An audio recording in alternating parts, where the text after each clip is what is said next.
Hi there, who are you? I'm Jeff Bezos. And what is your claim to fame? I'm the founder of Amazon.com. Where did you get an idea for Amazon.com? Well, 3 years ago, I was in New York City working for a quantitative hedge fund when I came across the startling statistic that web usage was growing at 2,300% a year. So I decided I would try and find a business plan that made sense in the context of that growth. And I picked books as the first best product to sell online, which making a list of like 20 different products that you might be able to sell. And books were great as the first best because books are incredibly unusual in one respect, and that is that there are more items in the book category than there are items in any other category by far. Music is number 2. There are about 200,000 active music CDs at any given time.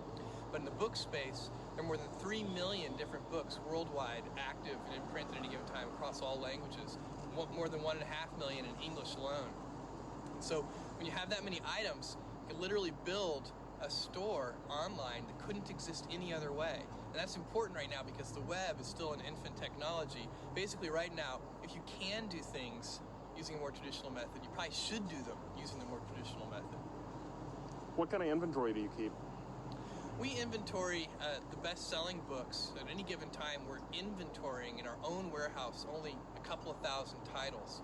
And then we do almost in-time inventory for another 400,000 titles or so. We get those from a network of we order electronically from a network of wholesalers and distributors. We order those today, they're on our loading dock the next morning. Then for another 1.1 million titles, we get those directly from 20,000 different publishers, and those can take a couple of weeks to get. And then there are 1 million out-of-print books in our catalog. We have a catalog of 2.5 million books altogether.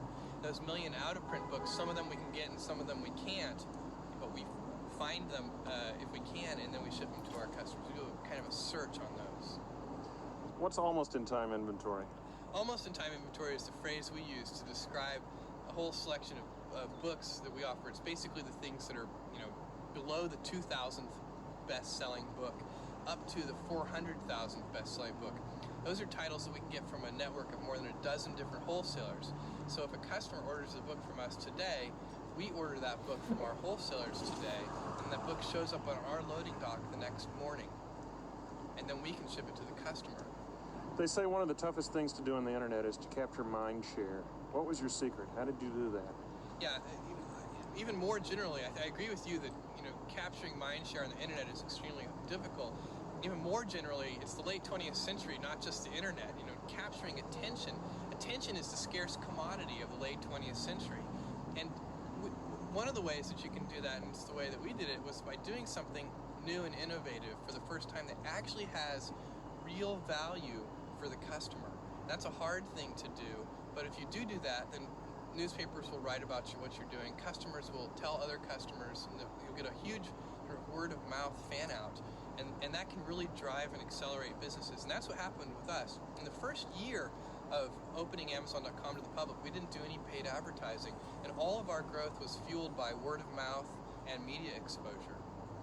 I saw little ads at the bottom of the column of the New York Times. That was our very first advertising.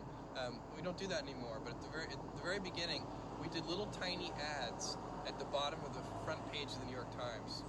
I thought that was very clever. It's sort of using a URL as a macro, because I read... That it expands. We're a bookstore, click here. Right. That's a great way to think of it. And it worked very well, apparently. I don't know, the problem with that kind of advertising is it's extremely difficult to track. Put a different URL for every... That's the problem, is that you want people to start to learn your URL, so you don't want to actually use a different one. And it's very easy. One of the great things about online ads, we do advertising today in maybe 40 different, on different websites, we do banner ads. And that advertising is very easy to track in terms of knowing how effective it is. So we know for each piece of creative in each venue, not only how many click-throughs we get, but how many sell-throughs we get, how many dollars of revenue it generates per ad dollar spent on that creative in that venue. And that is a sort of a marketer's nirvana in a certain sense.